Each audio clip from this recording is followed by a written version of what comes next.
Well, in terms of applications, that's very simple, and it applies to everything that we have in this world.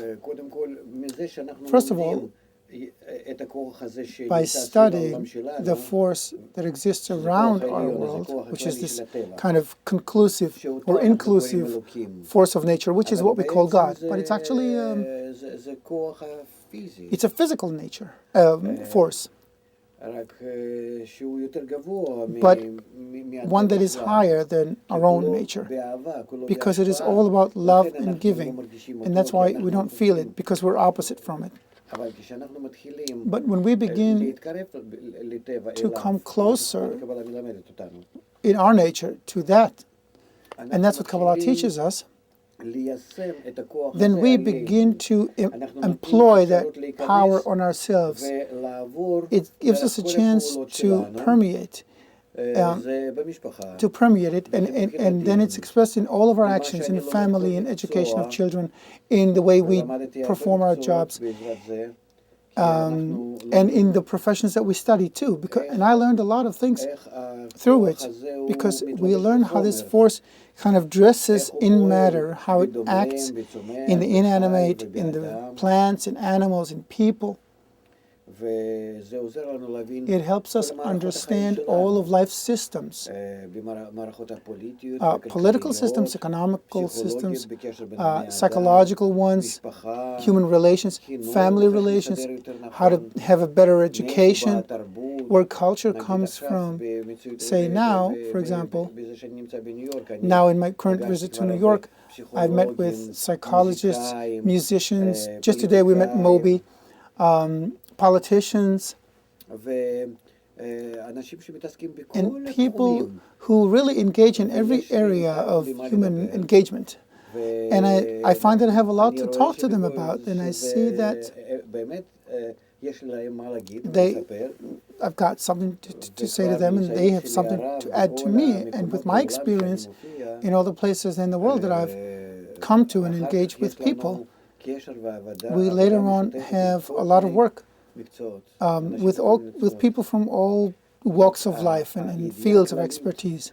This comprehensive knowledge about the force of nature, which Kabbalah adds to us, we can add it. It's like a spice that you add to every way of life, and especially to education.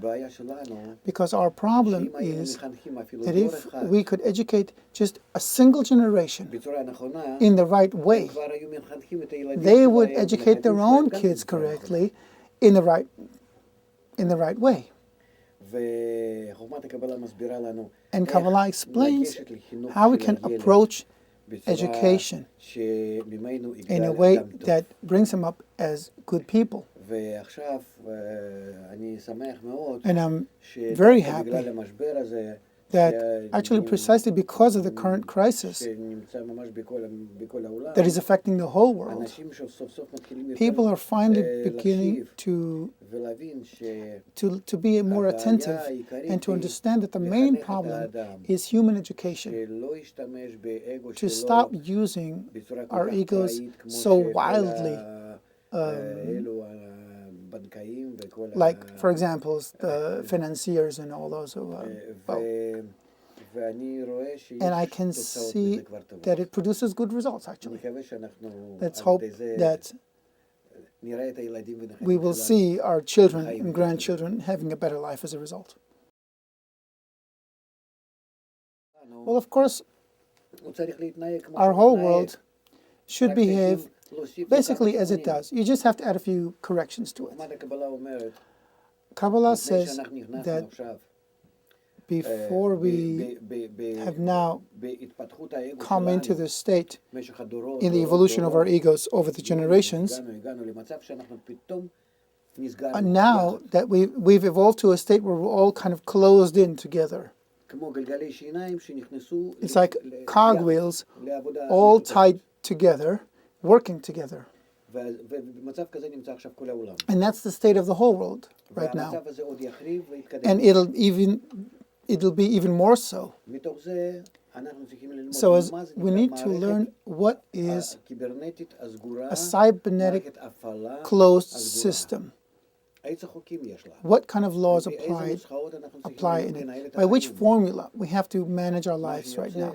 The result is, and that was my first profession, biocybernetics. In such a system, you cannot succeed if you have no consideration of the entire system.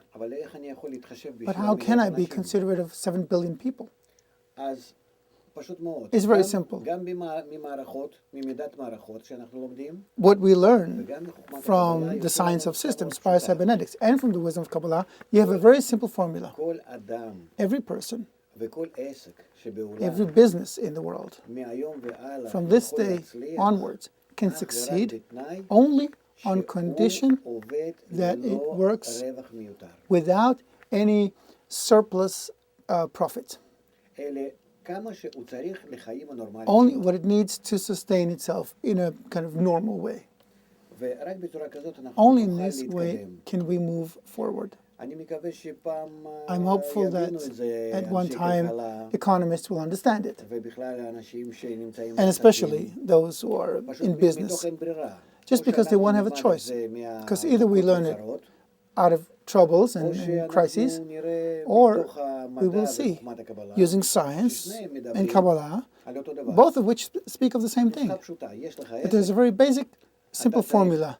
You have a business, you got to pay your employees, you got to pay your insurance, you got to pay your own salary, you got to pay for pension and for holiday and for whatnot and for vacations. But that's it, not more than that, leaving nothing that is surplus profits. The rest will come back to you in a negative way.